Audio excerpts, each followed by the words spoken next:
పరిశుద్ధాత్మ దేవుని యొక్క సన్నిధిలో కనిపెడుతూ ఉన్నాను. ప్రభువా, ఈరోజు మీరు మాతో మాట్లాడబోతున్నటువంటి మాటలు, మీరు మాకు అందించబోతూ ఉన్నటువంటి వర్తమానం, మీరు మాకు ఇవ్వబోతూ ఉన్నటువంటి శుభకరమైనటువంటి వాగ్దానం ఏటి ప్రభు అని చెప్పి మాట్లాడుతూ ఉన్నప్పుడు పరిశుద్ధాత్మ దేవుడు నాకు ఇచ్చినటువంటి ఒక అంశం ఏంటంటే భయపడకుడి. దేవునికి స్తోత్రం కలిగిన గాక. ఏటమ్మ అంశం పేరు?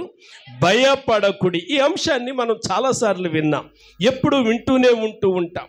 దేవుని యొక్క గ్రంథములో బైబిల్ పండితులు జ్ఞాపకం చేస్తూ ఉన్నారు, ఈ మాట 365 సార్లు ఉన్నది అని చెప్పి, రోజుకొక పర్యాయం దేవుడు మనకి ఒక వాగ్దానాన్ని, ఒక అభయాన్ని ఇస్తూ ఉన్నాడు అని చెప్పి బైబిల్ పండితులందరూ మనల్ని హెచ్చరిస్తూ ఉన్నారు, మనకు జ్ఞాపకం చేస్తూ ఉన్నారు. అలాగైతే ఇక మధ్యాహ్న కాల సమయంలో భయపడకుడి అనే వాగ్దానాన్ని ఎత్తుపట్టుకొని కొన్ని విషయాలు జ్ఞాపకం చేసుకుంటానికి మనం ప్రయత్నం చేద్దాం. ఏ విషయంలో భయపడకూడదు ప్రియులారా? భయం అనేది సాధారణంగా అందరికీ కూడా ఎందుకో ఉంటూ ఉంటుంది. మన మనుషులం కదా.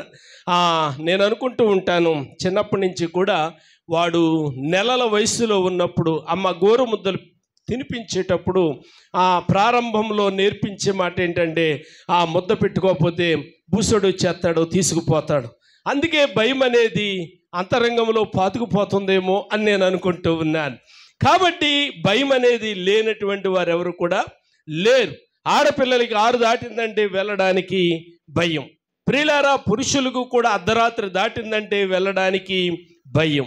భయం అనేది ప్రతి ఒక్కరిని కూడా వెంటాడుతూ ఉంటుంది. ఏదో ఒక సమయంలో, ఏదో ఒక పరిస్థితుల్లో వెంటాడుతూ ఉంటుంది. మా మనవుడు ప్రియులారా అంటూ ఉంటాడు, రే బాబు ఎల్లొద్దురా అక్కడికి అన్నాను అనుకోండి, ఆడంటాడు, తాతయ్య నేను పెద్దోడిని అయిపోయాను, నాకు భయం లేదు అంటూ ఉంటాడు. దేవునికి స్తోత్రం కలిగిన గాక. కానీ ప్రియులారా భయపడుతూనే ఉంటారు. కాబట్టి నేను ఈ మధ్యాహ్న కాల సమయంలో జ్ఞాపకం చేయాలి అనుకున్నటువంటి అంశం ఏంటంటే భయపడకుడి. భయం ఎప్పుడు కలుగుతూ ఉంటుంది? స్కూల్లో టీచర్ గారు వచ్చారు, అవర్ స్టార్ట్ అయింది. కొంతమంది పిల్లలు ఫేస్ ఫీలింగ్ మారిపోతూ ఉంటుంది. కొంతమంది పిల్లలు హ్యాపీగా ఉంటారు. ఎవరు హ్యాపీగా ఉంటారు, ఎవరు ఫేస్ ఫీలింగ్ మారిపోతూ ఉంటుంది చెప్పండి? అంతకు ముందు రోజు టీచర్ గారు ఏదైతే లెసన్ ఇచ్చారో చక్కగా ఉన్నటువంటి వారి ముఖం వెలిగిపోతూ ఉంటుంది. వాళ్ళు అనుకుంటారు, నిన్నటి లెసన్లో నుండి టీచర్ ఏదైనా అడిగితే బాగుండు, నేను చెప్పేద్దును అని అనుకుంటూ చాలా హ్యాపీగా టీచర్కి కనబడాలి అని చెప్పి కనబడడానికి కొంచెం ప్రయత్నం చేస్తూ ఉంటారు. అదే చదువుకోలేనటువంటి వారు కానీ, రాయలేనటువంటి వారు కానీ, నన్ను గీని అడుగుతుంది ముఖం కొంచెం కిందకి పెట్టుకుంటూ ఉంటాం. ఆ ఫీలింగ్ వాళ్ళకి అర్థమైపోతుంది. వీళ్ళు ఏ పరిస్థితుల్లో ఉన్నారు. అటువంటి వారికి భయం కలుగుతూ ఉంటుంది. ప్రయాణాల్లో ప్రియులారా భయం, వ్యక్తిగత జీవితంలో భయం అనేది చాలా రకాలు. పిల్లలకి ప్రియులారా చెప్పిన మాట పిల్లలు వినకుండా తల్లిదండ్రులు ఏదైతే గద్దించారో దానికి విరోధమైన పనులు చేస్తారనుకో, సాయంత్రం డాడీ వచ్చి టైం అవుతుందని ప్రియులారా కాళ్ళు చేతులు చెమటలు పట్టడం ప్రారంభిస్తాయి పిల్లలకి కదండి. ప్రియులారా భార్య కాని పని చేసింది అనుకోండి, భర్త వచ్చే టైం అయింది, ప్రియులారా చెమటలు పట్టడం ప్రారంభిస్తూ ఉంటాయి.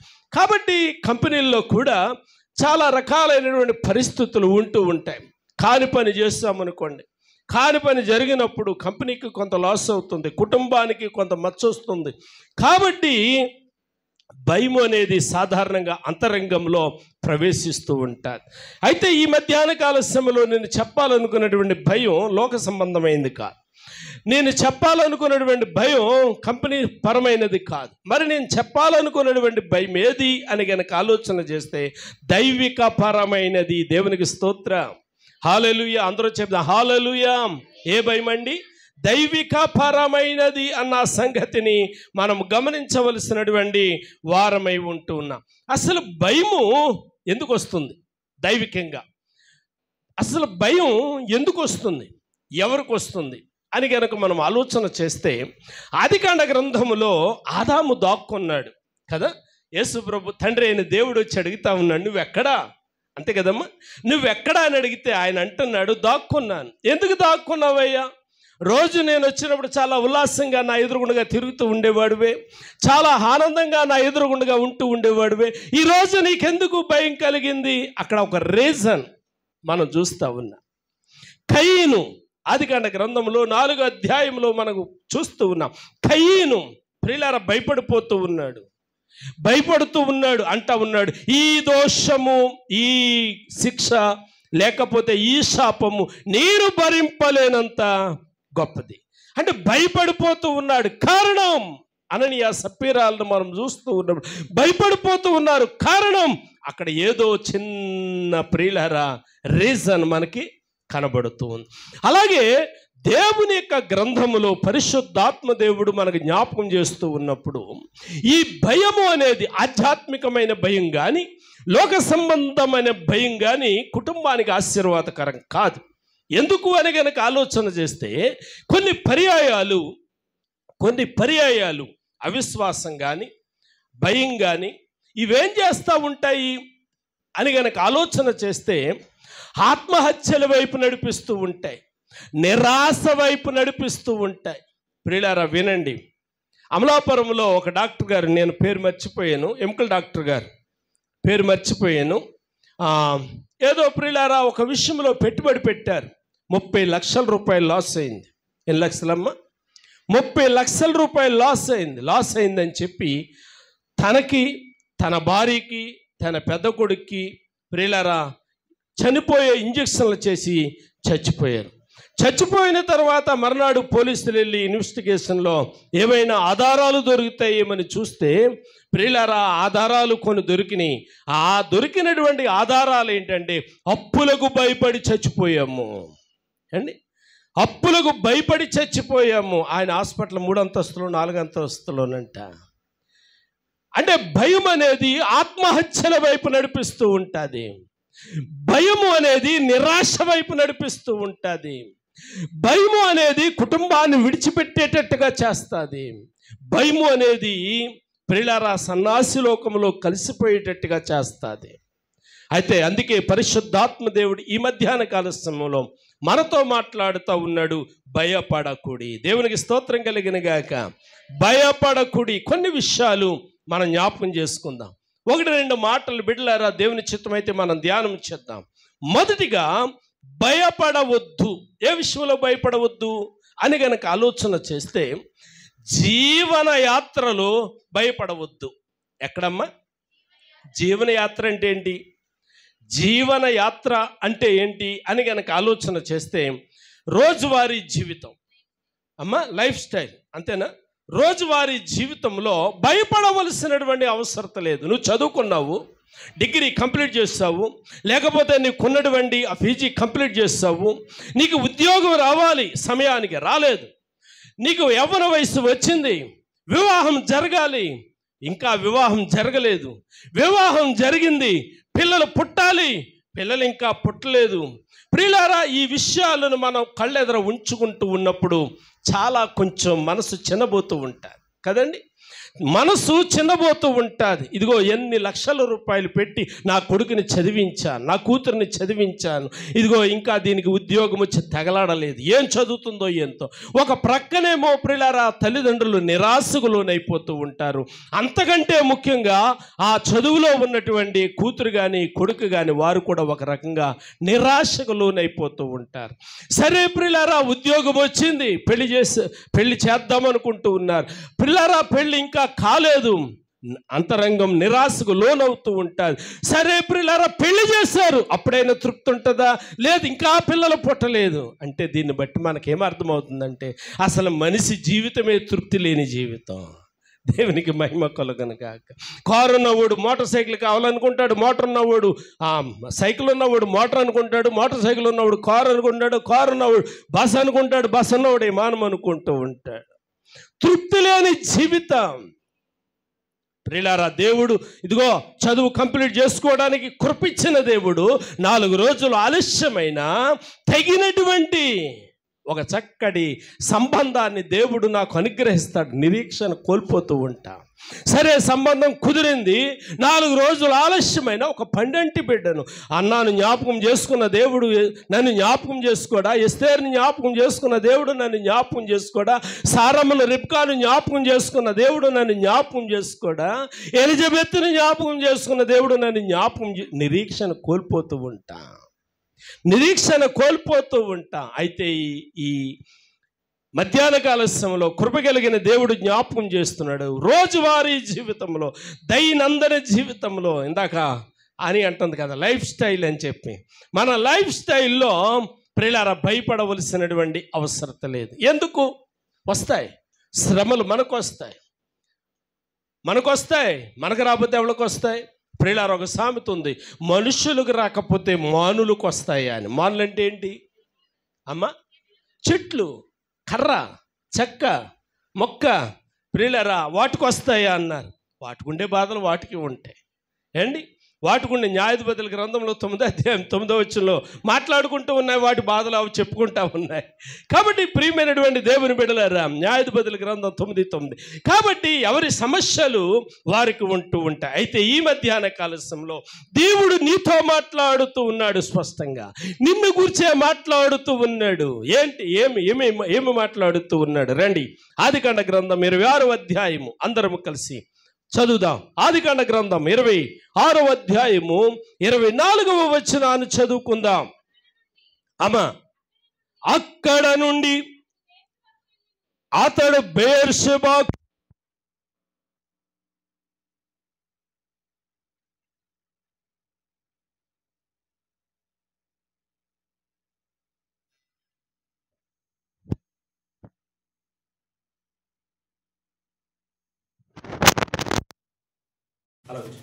మళ్ళీ చదువమ్మా.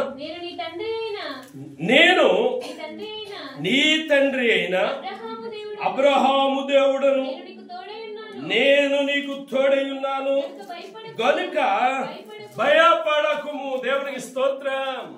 అందరూ చెప్పండి హల్లెలూయా, హల్లెలూయా. ప్రియులారా, అబ్రహాము కుమారుడైనటువంటి ఇస్సాకుతో దేవుడు మాట్లాడుతున్నాడు. ఎవరితో మాట్లాడుతున్నాడమ్మా? ఇస్సాకుతో మాట్లాడుతూ ఉన్నాడు. అబ్రహాము ఉన్నటువంటి దినాలలో అబ్రహాముకు భయపడినటువంటి జనాంగం అంతా కూడా ప్రియులారా శత్రు దేశాలు అబ్రహాము కుటుంబాన్ని ప్రేమించింది. కానీ అబ్రహాము చనిపోయిన తర్వాత ఇస్సాకు కుటుంబాన్ని ద్వేషించడం ప్రారంభించింది. ఇస్సాకు మీదకి దాడి చేయడం ప్రారంభించింది. కొన్ని శత్రు దేశాలు ప్రియులారా చుట్టుముట్టిని. అలాంటి పరిస్థితుల్లో ఇస్సాకుతో తండ్రి అయినటువంటి దేవుడు ఇస్తున్నటువంటి ఒక అభయమైనటువంటి మాట ఏంటంటే, భయపడకుము. ఇదిగో నీ తండ్రికి నేను తోడుగా ఉన్నాను, నీ తండ్రితో నేను ఉన్నాను, కాబట్టి నీకు కూడా నేను సహాయం చేస్తాను. దేవునికి స్తోత్రం. మన్నించండి, సత్యపండు మన మధ్యలో మర్చిపోయాను. సత్యపండుకి ప్రత్యేకమైనటువంటి వందనాలు. వినండి ప్రియమైనటువంటి దేవుని బిడ్డలారా, దేవుని యొక్క లేఖనం సెలవిస్తుంది, ఇస్సాకు నేను నీ తండ్రి అయినటువంటి దేవుడను అండి. నీ తండ్రికి సహాయం చేసినట్లుగా నేను కూడా నీకు సహాయం చేస్తాను, కాబట్టి నీవు భయపడకుము అంటూ ఉన్నాడు. ఏమొచ్చింది ఇప్పుడు? ఇస్సాకు భయపడడానికి కారణం ఏంటి? కొన్ని పరిస్థితుల్లో ప్రియులారా లైఫ్ స్టైల్ అప్పుడు మారిపోతూ ఉంటాయి. అప్పుడు వరకు కూడా పరిస్థితులు అన్నీ బాగానే ఉంటాయి, అకస్మాత్తుగా మారిపోతూ ఉంటాయి. యోబు జీవితాన్ని మనం ఆలోచన చేస్తూ ఉన్నప్పుడు అంతవరకు బాగానే ఉంది. ఉన్నట్టుండి ఒక రాత్రిలోనే ప్రియులారా ఆ పేరు ప్రఖ్యాతులు పోగొట్టుకున్నాడు, ఆస్తి ఐశ్వర్యం పోగొట్టుకున్నాడు, గర్భాన పుట్టిన బిడ్డలను కూడా పోగొట్టుకున్నాడు. కాబట్టి ప్రమాదం అనేది, నష్టము అనేది ఎప్పుడు మనం ఊహించినట్లుగా మన ముందుకు రాదు. క్షణాల్లో మారిపోతూ ఉంటాయి. క్షణాల్లో ప్రియులారా లైఫ్ స్టైల్ అనేది మారిపోతూ ఉంటారు. అయితే ఇక్కడ ఇస్సాకు జీవితం ఎలాగుందంటే చాలా బాగుంది. 26వ అధ్యాయంలో మనం చదివితే 26వ అధ్యాయంలో ప్రియులారా ఇస్సాకుతో దేవుడు మాట్లాడుతూ ఉన్నాడు. 26వ అధ్యాయము 10వ వచనంలో మాట్లాడుతూ ఉన్నాడు. మాట్లాడిన దేవుడు దేవుని మాట ప్రకారం చేయడం ప్రారంభించాడు. ప్రియులారా 12వ వచనానికి వచ్చేసరికి 26:12 వచ్చేసరికి దేవుడు చెప్పినట్టు చేయడం ప్రారంభిస్తే ప్రియులారా అతని యొక్క అభివృద్ధి ఎలా ఉంది అని అంటే ఎలా ఉందమ్మా? నూరంతలుగా ఫలించడం మొదలు పెట్టాడు. దేవుడు అతన్ని ఆశీర్వదించాడు గనుక అతడు ఫలించడం ప్రారంభించాడు. ఎప్పుడైతే ప్రియులారా ఇక్కడ రాయబడి ఉంది, గొర్రెలు గొడ్లు ఆస్తి దాసులు గొప్ప సమూహం కలిగినందున మరి మనము 14 వచనానికి వచ్చేసరికి ఫిలిష్తీయులు అతని యందు అసూయపడి. ఎప్పుడైతే మనం అభివృద్ధి చెందుతున్నామో పక్కలకు అసూయ వస్తుంది. ఇది కామన్, మనం పట్టించుకోకూడదు. దేవుని వైపు మాత్రమే మనం చూడాలి. మన ఇంటికి వస్తూ ఉంటాడు, ఇదిగో నువ్వెందుకు ఎదగలేకపోతున్నావు అనుకుంటున్నావు, నీకు పెళ్లి ఎందుకు అవ్వట్లేదు అనుకుంటున్నావు, నీకు పిల్లలు ఎందుకు పుట్టలేదు అనుకుంటున్నావు, నువ్వు ఎందుకు పొలాలు పట్టలేదు అనుకుంటున్నావు, అదిగదిగా పక్క ఎదురింటి ఉందో చూసావా, నిన్ను చూసి ఒకటే ఏడుపు అండి, నిన్ను చూసి ఒకటే ఏడుపు. ఇప్పుడు మనం అనుకుంటాము, ఓహో ఇదన్నమాట సంగతి, అయితే దీని సంగతి తేల్చాలి ముందు అని చెప్పి ప్రియులారా అంతవరకు స్నేహితురాలుగా ఉన్నట్టు ఆమెతో మాట్లాడడం మానేస్తాం. దివ్య అంతవరకు స్నేహముగా ఉన్నటువంటి బంధవ్యాన్ని పోగొట్టేసుకుంటాము. మనసులో ఏదేదో పెట్టేసుకుంటాము. మనసులో ఏదేదో ప్రియులారా పెట్టేసుకుంటాము. ఆ కాస్త ప్రియులారా అది ఎలా మారుతుంది అంటే అసూయగా మారుతుంది, అసూయ ఈర్ష్గా మారుతుంది, ఈర్ష ద్వేషంగా మారుతుంది, అదే ప్రియులారా కుళ్ళుగా మారుతుంది. దేవుని స్తోత్రం, హల్లెలూయా. ఇప్పుడు ప్రియులారా ఎప్పుడైతే ఇస్సాకు అభివృద్ధి చెందుతూ ఉన్నాడో ఫిలిష్తీయులకి ఏమొచ్చిందంట? అసూయ వచ్చిందంట. అసూయ వచ్చి ఏం చేశారంటే ఇస్సాకు తవ్వుకున్నటువంటి 15వ వచనంలో ఇస్సాకు తవ్వించుకున్న పొలములను సేద్యము చేసుకోవడానికి తవ్వించుకున్నటువంటి బావులను మన్నేసి పూర్తి చేశారంట అనే సంగతిని మనం చదువుతూ ఉన్నాం. 18వ వచనానికి వచ్చేసరికి తిరిగి మరలా ప్రియులారా దేవుడు ఇస్సాకుతో మాట్లాడినప్పుడు ఆ బావులను మరలా తవ్వించాడు. మరలా తవ్విస్తే వాళ్ళు మరలా ప్రియులారా పూర్తి చేశారు. మరలా తవ్వించాడు. 19వ వచనానికి వచ్చేసరికి జలాలు గల ఊటలు దేవుడు వారికి ఇచ్చాడు. దేవునికి స్తోత్రం. ఎలాంటి ఊటలండి? జలాలు కలిగినటువంటి. ఇలాంటి ప్రియులారా సమస్యల్లో ఉంటూ ఉన్నప్పుడు నలిగిపోలేదండి. ప్రభువా నువ్వు వాగ్దానం ఇచ్చా, భయపడొద్దని.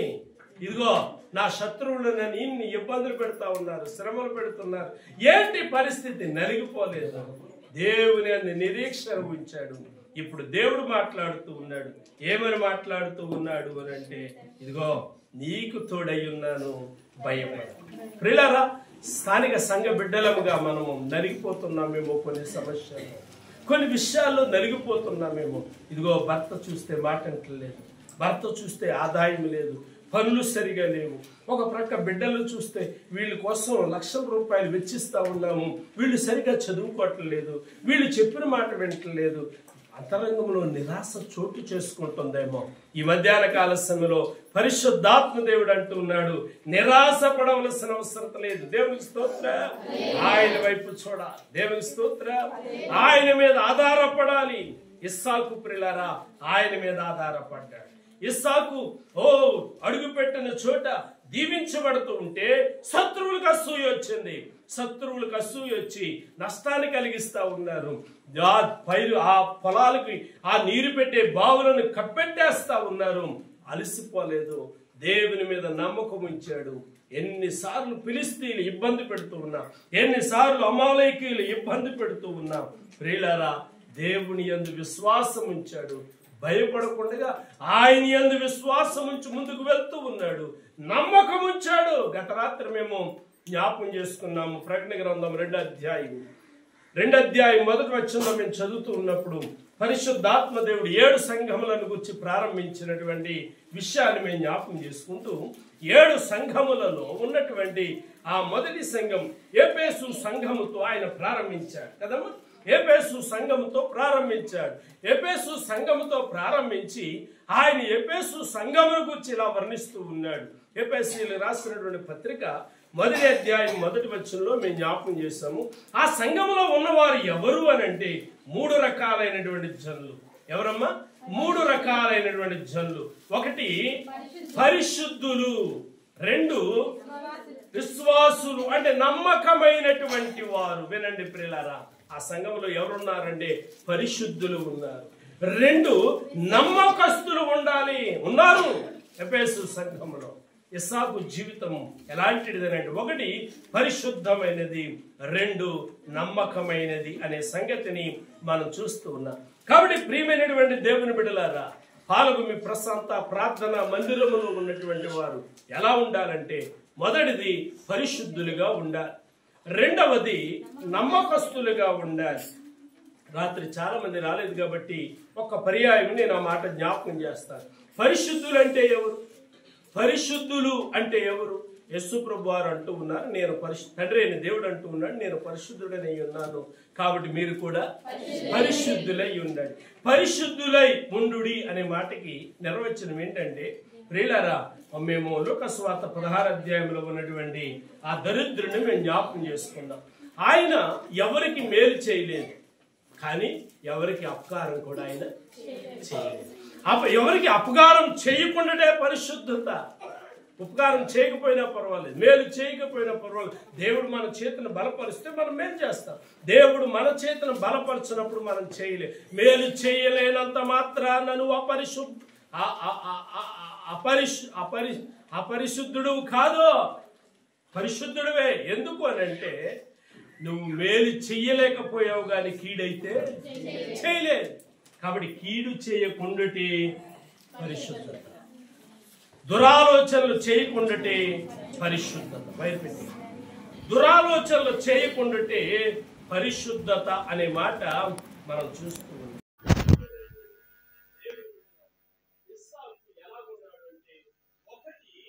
పరిశుద్ధుడిగా ఉన్నాడు. దేవునికి స్తోత్రం. ఎలా ఉన్నాడమ్మా?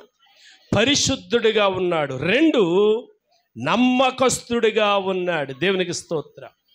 ఈ విషయంలో మేము రాత్రి కొన్ని విషయాలు జ్ఞాపకం చేసుకున్నాం. డిసెంబర్ 31ని దేవునికి కొన్ని వాగ్దానాలు ఇస్తూ ఉంటాం, కొన్ని మాటలు చెప్తూ ఉంటాం. కానీ రాను రాను రాను రాను వాగ్దానాల విషయంలో నమ్మిక కోల్పోతూ ఉంటాం. చాలా విషయాలు దేవునితో చెప్తాం. అయ్యా, 2024లో నేను 52 ఆదివారాలు పాల్గొలేకపోయాను, కొన్ని వారాలు నేను పోగొట్టుకున్నాను. ఇదిగో 2025లో నాకు సహాయం చెయ్యి ప్రభు అని అడుగుతాం. కానీ మనమే ప్రియులారా ఆదివారాన్ని పోగొట్టుకోవడానికి పనులను కల్పించుకుంటూ ఉంటా. అయ్యా, నీవు నా చేతులను బలపరిచి 2024 కంటే 2025 నా చేతులను బలపరచు, నా ప్రభు కష్టాన్ని దీవించు నాయనని దేవునికి మొరపెడుతూ ఉంటాం. కానీ బలపరిచిన తర్వాత 2024లో చేసింది కూడా 2025లో చేయలేకపోతుంటాం. కారణం ఏంటి అని అంటే, 2024లో చేతికి కొంచెమే వచ్చినప్పుడు నమ్మకంగా ఉన్నావు, కానీ నీ చేతికి ఎక్కువ రావడం ప్రారంభించినప్పుడు ప్రియులారా మునుపు చేసిన దాని విషయంలో నమ్మకత్వాన్ని కోల్పోతూ ఉన్నావు. కాబట్టి పరిశుద్ధాత్మ దేవుడు జ్ఞాపకం చేస్తూ ఉన్నాడు, భయపడకుడి అనే వాగ్దానం నీ పట్ల జరగాలి అనంటే, జరిగించాలి అనంటే, దేవుడు నెరవేర్చాలి అనంటే నీవు 2 విషయాల్లో జాగ్రత్తగా ఉండాలి. 1 పరిశుద్ధత కలిగి ఉండాలి, 2 నమ్మకత్వం కలిగి ఉండాలి. ఎఫెసీ సంఘములో ఉన్నటువంటి విశ్వాసులు ఎలా ఉన్నారు అనంటే పరిశుద్ధులుగా ఉన్నారు, నమ్మకస్తులుగా ఉన్నారు. వారిని గురించి కూడా రాబోయే దినాల్లో శనివారం రోజు మనం జ్ఞాపకం చేసుకోబోతూ ఉన్నాం. వారు నమ్మకత్వాన్ని కోల్పోయారు. ఏం జరిగింది? వారు పరిశుద్ధతను కోల్పోయారు. ఏమి జరిగింది?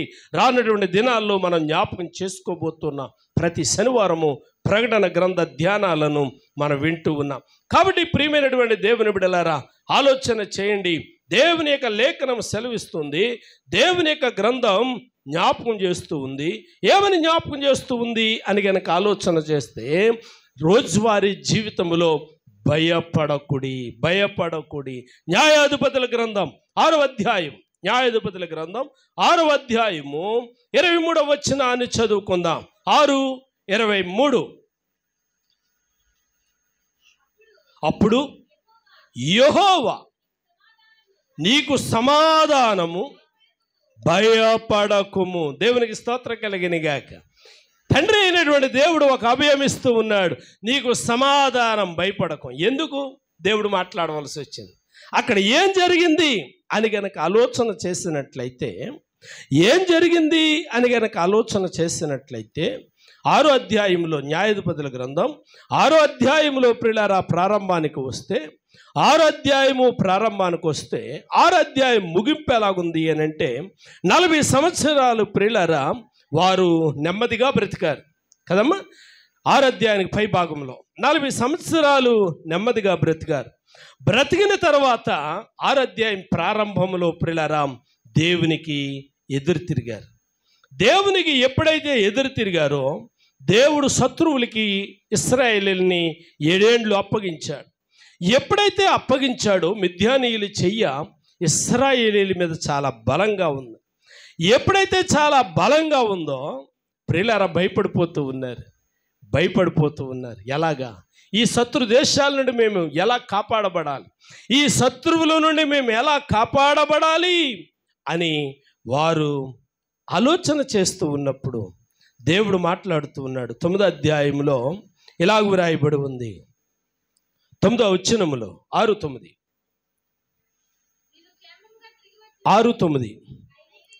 ఐగుప్తీయుల చేతిలో నుండి మిమ్మును బాధించిన వారందరి చేతిలో నుండి మిమ్మును విడిపించి మీ ఎదుట నుండి వారిని తోలివేసి వారి దేశమును మీకిచ్చి తిని మీ దేవుడని యెహోవాను నేనే.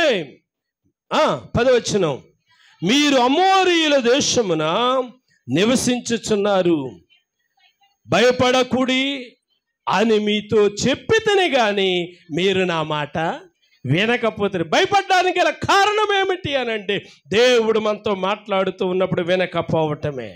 కొన్నిసార్లు పరిశుద్ధాత్మ దేవుడు నీ అంతరంగంతో మాట్లాడుతూ ఉంటాడు, వద్దు, ఈ పని వద్దు, నీకు ఈ పని చెయ్యొద్దు, ఇక్కడికి వెళ్ళొద్దు. లేకపోతే కొన్ని విషయాల్లో దేవుడు నిన్ను గద్దిస్తూ ఉంటాడు. బాలాకు బిలాము విషయాల్లో మనకి చరిత్ర బాగా తెలుసు కదా. ప్రియులారా దేవుడు గద్దిస్తూ ఉంటాడు.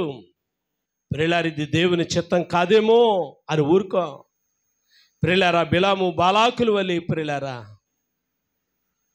దారిని తప్పిపోతూ ఉంటా. కాబట్టి కృప కలిగిన దేవుడు జ్ఞాపకం చేస్తూ ఉన్నాడు. ఆయన అంటా ఉన్నాడు, నీకు సమాధానం, నీకు భయపడొద్దు, నీకు మేలు చేస్తాను అని చెప్పి ఆయన జ్ఞాపకం చేస్తూ ఉన్నాడు.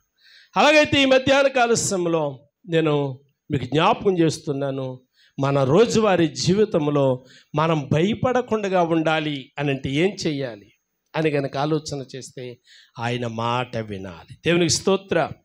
ఓ భక్తుడు పాడాడు కదా, నీ మాట వింటాను నీకు లోబడతానయ్యా అంటే వినకపోతే ఏమవుతుంది? గాడిదకే నోరిచ్చి గోడను అదిమి కదమ్మా, గాడిదకి నోరిస్తాడు, భూమికి నోరిస్తాడు. ప్రియులారా కదా, భూమికి నోరిచ్చాడు, ఎవరు మింగేసింది? వినండి ప్రియులారా, గాడిదకి నోరిచ్చాడు, మాట్లాడి బుద్ధి చెప్తా ఉంది. ప్రియులారా ఆయన ఎలాగంటున్నాడు హబక్కూకు గ్రంథంలో, ఒకవేళ మీరు మౌనంగా ఉంటే ఇదిగో నేను ఈ దూలాలకి నోరిస్తాను, ఈ గోడల్లో ఉన్నటువంటి ఇటుకలకి నోరిస్తాను. మీరు చెప్పకపోతే నాకేమొచ్చిన బాధ లేదు, నేను వాటికి నోరిస్తే అవి మాట్లాడతాయి. గోడలలోని రాళ్ళు వినండి ప్రియులారా, దేవుడు నీకు నోరిచ్చాడు, ఆ సమయాన్ని నువ్వు ముందు వినియోగించుకోవాలి. 1వ అధ్యాయము 2వ అధ్యాయం 14 వచ్చింది. దేవుడు నీకు నోరిచ్చాడు, దేవుడు నీకు కురిపిచ్చాడు, నిన్ను వాడుకోవాలని చూస్తా ఉన్నాడు. దేవునికి స్తోత్ర. నిన్ను వాడుకోవాలని చూస్తా ఉన్నాడు. ఒక చప్పట్ల ద్వారానో, పాట ద్వారాగానో, వాక్యము ద్వారాగానో, ఆరాధన ద్వారాగానో, ఒక పరిచర్య ద్వారా నిన్ను వాడుకోవాలని చూస్తున్నాడు. నీవు ఆ అవకాశం దేవునికి ఇవ్వకపోతే, నీ నోరు ఆయన కొరకు తెరవకపోతే, నీ కాళ్ళు ఆయన కొరకు వంచకపోతే, ప్రియులారా ఎవరికి ఇస్తాడు అవకాశం? గోడల్లో ఉన్నటువంటి రాళ్ళకి ఇస్తాడట, ఆ రాళ్ళ మీద ఉన్నటువంటి దూలాలకి ఇస్తాడటండి. వినండి ప్రియులారా, గాడిద మీద ఉన్నటువంటి ప్రియులారా ప్రవక్త చూడలేకపోతూ ఉన్నాడు, కానీ గాడిద చూస్తూ ఉంది. ఎలీషా దగ్గర ఉన్నటువంటి గెహాజీ చూడలేకపోతా ఉన్నాడు, వినండి ప్రియమైనటువంటి దేవుని బిడ్డలారా, ఎందుకు చూడలేకపోతూ ఉన్నారు? ఆయన మాట వినలేని కారణము చేత కదండి, వినలేని కారణము చేత. శిలువ మీద వేలాడుతూ ఉన్నప్పుడు ప్రియులారా, ఆయన యేసుక్రీస్తు ప్రభువారు శిలువ మీద వేలాడుతూ ఉన్నప్పుడు ఆయనని హింసించినటువంటి వారి మీదకి తండ్రి అయినటువంటి దేవుడు పంపించే ఉగ్రతను కుమారుడైన క్రీస్తు ప్రభువారు మాత్రమే చూస్తూ ఉన్నారు, వీరు చూడలేకపోతూ ఉన్నారు. అందుకే ఆయన అంటూ ఉన్నాడు, తండ్రి వీరిని క్షమించు. అంటే వీళ్ళ మీదకి రాబోతున్నటువంటి ఉగ్రతను వీరు చూడలేకపోతూ ఉన్నారు. అంటే మన మీదకి ప్రియులారా కొన్ని శ్రమలు, బాధలు, ఇరుకులు, ఇబ్బందులు, మనం వీటి నుండి బయట పడలేకపోతూ ఉన్నాము అని అంటే ఆయన మార్గంలో నుండి జారిపోతూ ఉన్నాం, ఆయనకి మనం అప్పగించలేకపోతూ ఉన్నాం, ఆయన చిత్తానికి కనిపెట్టలేకపోతూ ఉన్నాం. టైం అయిపోతుంది. ఏం టైం అయిపోతుందమ్మా? వయసు అయిపోతుంది. ఏమైపోయింది? వయసు అయిపోతే రోజులు అయిపోతూ ఉన్నాయి. ప్రియులారా, దేవుడిస్తాడు, అనుకూల సమయంలో నీ మొరాలకిస్తాడు. దేవునికి స్తోత్రం కలిగిన గాక. అనుకూల సమయం అందు సరమ్మ నోటిలో ఉంచినటువంటి నవ్వు మన నోటిలో కూడా ఉంచును గాక. సారమ్మ నోటి అంతరంగంలో ఉంచిన సంతోషం మన అంతరంగంలో కూడా దయచేయును గాక. వినండి ప్రియులారా, సారమ్మ అంట ఉంది, అబ్రహాం అంట ఉన్నాడు. ఈ 100 సంవత్సరాలకి, ఈ 90 సంవత్సరాల దానికి ఎప్పుడైనా సంతోషం కలిగే అవకాశం ఉందా? భౌతికంగా లోక సంబంధంగా ఆలోచన చేస్తే లేకపోవచ్చు. కానీ శూన్యములో నుండి సృష్టిని కలగజేసిన దేవునికి అన్నీ సాధ్యమే. దేవునికి స్తోత్ర. కాబట్టి మధ్యాహ్న కాల సమయంలో జ్ఞాపకం చేస్తూ ఉన్నాడు, వ్యాపారం బాలేదని భయపడవలసిన అవసరం లేదు, కుటుంబంలో పరిస్థితులు బాలేదని భయపడవలసిన అవసరం లేదు. అయ్యో పిల్లలు పెద్దోళ్ళు అయిపోయారు, ఇంకా పెళ్ళిళ్ళు కాలేదు, అయ్యో పిల్లలకి ఉద్యోగాలు రాలేదు, అయ్యో పిల్లలకి పిల్లలు పుట్టలేదు. పిల్లరా, భయపడవలసిన అవసరం లేదు. ప్రతిరోజు ఆయన మనల్ని హెచ్చరిస్తున్నాడట, భయపడకు, నేను నీకు తోడై ఉన్నాను. అబ్రహాం, ఇస్సాకు, యాకోబులకు తోడై ఉన్నటువంటి దేవుడిని నేను. అబ్రహాం, ఇస్సాకు, యాకోబులతో మాట్లాడిన దేవుడను నీతో కూడా నేను మాట్లాడుతూ ఉన్నాను. దేవునికి స్తోత్ర. ఒకవేళ నీకు ఇంకా ప్రతిఫలం కలగట్లేదు అని అంటే తగిన కాలం ముందు ఆయన ఇవ్వబోతూ ఉన్నాడు. ఆమేన్. అబ్రహాము కనిపెట్టాడు, అబ్రహాము విశ్వాసం ఉంచాడు, అబ్రహాము నమ్మకం ఉంచాడు, అబ్రహాము దేవుని యొక్క సన్నిధిలో ప్రియులారా నిరీక్షణ ఉంచాడు. నా జీవితంలో ఒక మాట నేను జ్ఞాపకం చేస్తాను. నా జీవితంలో ఒక మాట 1969లో గుడిమాల మా నాన్నగారు కొన్నటువంటి ఆ భూమిని విడిచిపెట్టారు. ఉండడానికి స్థలం లేదు. రోడ్డు మీద నాన్నగారు నివాసం ఏర్పాటు చేశారు. ప్రార్థన చేస్తూ ఉన్నారు, నాయన చిన్న స్థలం ఉండడానికి, సేవ చేసుకోవడానికి కావాలి అని ప్రార్థన చేస్తూ ఉన్నారు. ఉండడానికి ప్రియులారా జానడ నేల కూడా దొరకట్లేదు. తల్లిదండ్రులు ప్రార్థన చేస్తూ ఉన్నారు. ప్రియులారా 69, 79, 89 ప్రియులారా ఎన్ని సంవత్సరాలు అయిపోయింది? 30 సంవత్సరాలు అయిపోయింది. 1992లో కాంగ్రెస్ ప్రభుత్వం 1 సెంటు భూమి గవర్నమెంట్ పుంతలో ఇచ్చిందండి. ఎన్ని సంవత్సరాలు కనిపెట్టా 1 సెంటు కోసం? అమ్మా 20 సంవత్సరాలు పైబడి ఈ మాత్రం దానికి ఇంత కనిపెట్టేది. అవును, దేవుడు నిన్ను విడిచిపెట్టేవాడు కాదు. ఎప్పుడు మేము అవిశ్వాస పడలేదు, అపనమ్మకం కూడా ఉంచలేదు. ఉండడానికి కూడా ఇల్లు లేనటువంటి వాడు అయినని మేము అనుకోలేదు. సమయం రాలేదు, సమయం వచ్చినప్పుడు ఆయన ఇస్తాడు. దేవునికి స్తోత్ర. ప్రియులారా, మేము గుడిమాల్లో మా తల్లిదండ్రులకి 2 పుట్టాము. ఈ ప్రియులారా పొంతలోకి వచ్చిన తర్వాత 4 పుట్టాము. 6 పిల్లలు మా నాన్నగారికి. చాలా గర్వంగా చెప్తాను, 1/2 డజన్ మంది పిల్లలు మేమని. 1/2 డజన్ మంది శరీసకం అన్నమాట. శరీసకం 3 ఆళ్ళు 3 ఇళ్ళు. ఆ సెంటు భూమిలోనే 6 మందికి దేవుడు వివాహం జరిగించారు. దేవునికి స్తోత్ర. 6 మందికి కూడా అందులోనే పురుళ్ళు పోయించాడు. దేవునికి స్తోత్రం. విడిచిపెట్టేవాడు కాదండి.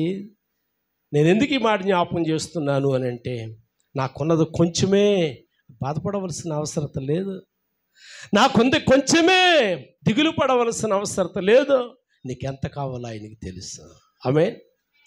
అందుకే 15వ అధ్యాయం యోహాను సువార్త అన్నాడు, నా యందు మీరును మీ యందు నా మాటలు నిలిచి ఉండిన యెడల మీకేది ఇష్టమో అడుగుడి అడుగుడి అడుగుడి అడుగుడి, కాబట్టి అది మీకు అనుగ్రహింపబడును. కాబట్టి ప్రియమైనటువంటి దేవుని బిడ్డలారా, భయపడవలసిన అవసరం లేదు. 1, ఆయన మాట విందాం. 2, అడగడం నేర్చుకుందాం. దేవునికి స్తోత్రం. భక్తులైనటువంటి వారు అడిగి అడిగి అడిగి పొందుకున్నారు. భక్తులైనటువంటి వారు అడిగి అడిగి పొందుకున్నారు. మేము అడిగిన తర్వాత ఇవ్వడానికి ఆలస్యమైంది, కానీ మేము పొందుకోలేదు అన్నటువంటి చరిత్ర బైబిల్ గ్రంథంలో లేదు. దేవునికి స్తోత్రం. ఒకరోజు ఆలస్యమైంది. అబ్రహాం అడిగాడు, ఆలస్యమైంది. ఎలిజబెత్ అడిగింది, ఆలస్యమైంది. ఇస్సాకు అడిగాడు, ఆలస్యమైంది, కానీ పొందుకున్నారు. దేవునికి స్తోత్రం. కాబట్టి నీవు నేను కూడా ప్రియులారా, 1, పరిశుద్ధతను కాపాడుకుందాం. 2, నమ్మకత్వాన్ని కాపాడుకుందాం. 3, ప్రియులారా, ఆయన మాట వినడానికి విధేయత చూపుందాం. ఆయన అన్నాడు, బలులు అర్పించుట కంటే మాట వినుట శ్రేష్టం. అబ్బా, ఎంత అద్భుతమైనటువంటి మాట. అంటే బలులు అంటే అర్పణలు. అర్పణ మన దగ్గర లేకపోవచ్చు. ఆ విషయంలో ఆయన ప్రియులారా దాన్ని పెద్దగా పరిగణలోకి తీసుకోలేదు, కానీ ఆయన మాట వినకపోతే ఆయన చాలా సీరియస్గా తీసుకున్నాడు. కాబట్టి ప్రియమైనటువంటి దేవుని బిడ్డలారా, అందరూ కూడా తల్ల ఉంచుదాం, కళ్ళు ముద్దాం. దేవుని యొక్క మాటలు ప్రియులారా, ఒక్కసారి మనల్ని మనం జ్ఞాపకం చేసుకుందాం. అందరూ కూడా తల ఉంచి కళ్ళు ముద్దాం.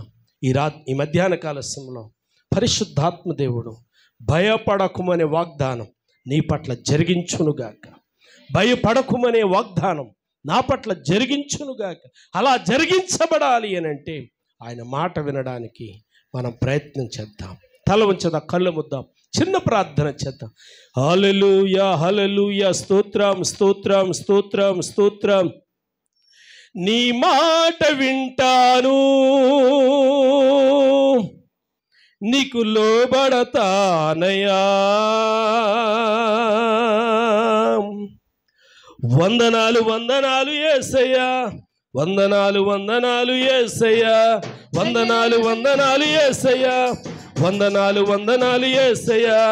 ఎత్తుకోడాడి నన్ను ఎత్తుకోడాడి, ఎత్తుకోడాడి నన్ను ఎత్తుకోడాడి, నీ మాట వింటాను, నీకు లోబడతానయ్యా. ఆమేన్. వందనాలు వందనాలు యేసయ్యా. ఆమేన్.